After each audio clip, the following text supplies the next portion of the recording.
Kumusta mga kaibigan? Ako ang iyong kaibigan na si Manoj mula sa Paras Adenium. Ngayon ay pag-uusapan natin ang tungkol sa isang halaman na ang pangalan ay halaman ng Pilea microphylla. Ang video ngayon ay batay sa planta ng Pilea microphylla. Dito ay sasabihin namin sa iyo kung paano ka makakapagtanim ng Pilea microphylla plant sa bahay at kung paano makakuha ng kagandahan sa iyong hardin mula dito. Bago simulan ang video, hinihiling sa iyo na kung nagustuhan mo ang aming video ay dapat mong isubscribe ang aming channel at i-set ang bell icon sa lahat upang ang notification ng aming iba pang mga paparating na video ay makakarating muna sa iyo pati na rin ang video.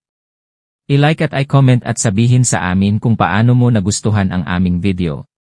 Kaya simulan natin ang video sa kumpletong pagpapakilala at pangangalaga ng halamang Pilea microphylla.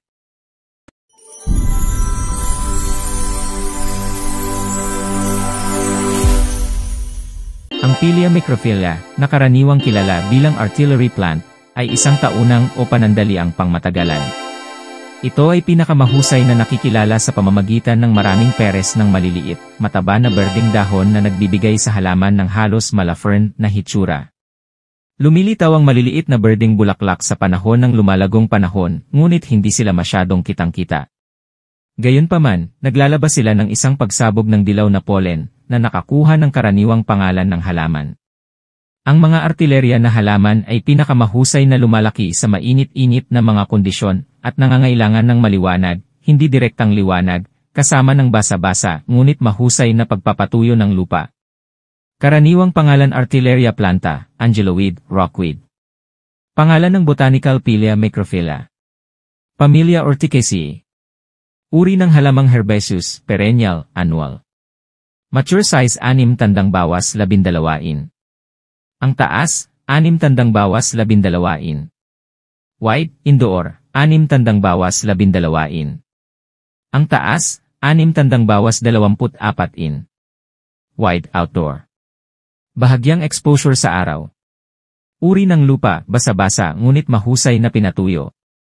Lupa pH acidic, neutral. Bloom time tag-init.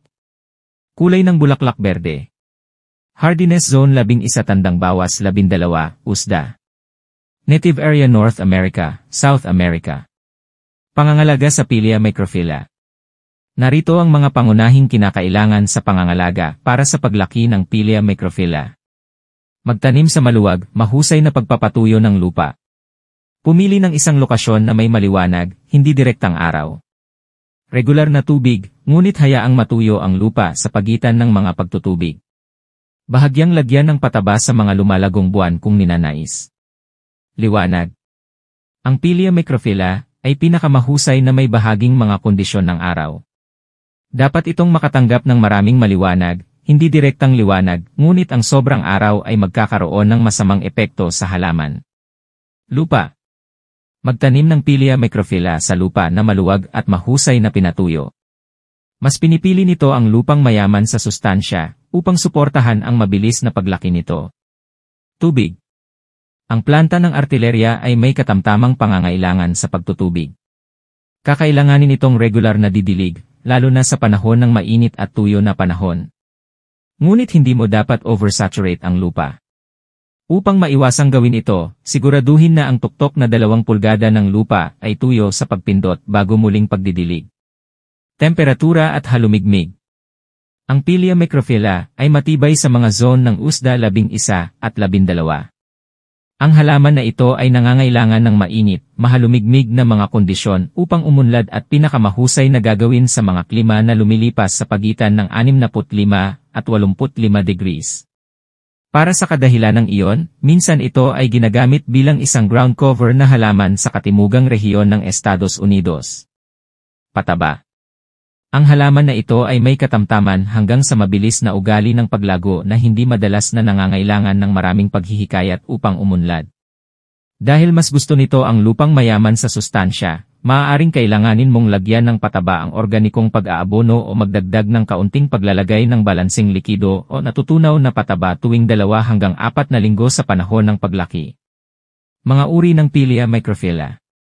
P. microphylla variegata, ang cultivar ng artillery plant na ito ay may berde at puting sari-saring dahon.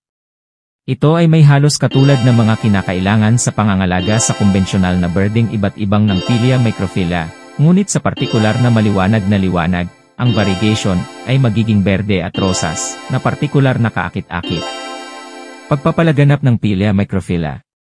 Pinakamainam na magparami sa panahon ng tagsibol o tag-araw na buwan kapag ang halaman ay aktibong lumalaki at mas mabilis na gumaling.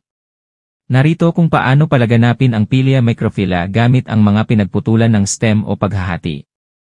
Upang palaganapin sa pamamagitan ng mga pinagputulan ng stem. Ipunin ang mga sumusunod na supply, malinis, matutulis na mga snip sa hardin, isang maliit na palayok, at peat moss, o isang garapon na salamin kung plano mong simulan ang pagputol sa tubig. Gamitin ang mga snip sa hardin upang putulin ang isang tangkay na mga 4 na pulgada ang haba. Siguraduhin na ang pagputol ay may ilang pares ng mga dahon. Gupitin ang mga ilalim na dahon. Ilagay ang pinagputulan sa tubig o mamasa-masa na peat moss na ang mga tuktok na dahon ay nasa ibabaw ng tubig o lumot. Panatilihin ang pagputol sa isang maliwanag na lugar at panatilihin itong basa-basa. Kapag ang mga ugat ay nabuo, ang pagputol ay handa ng itanim sa hardin o isang bagong palayok. Upang magpalaganap sa pamamagitan ng root division.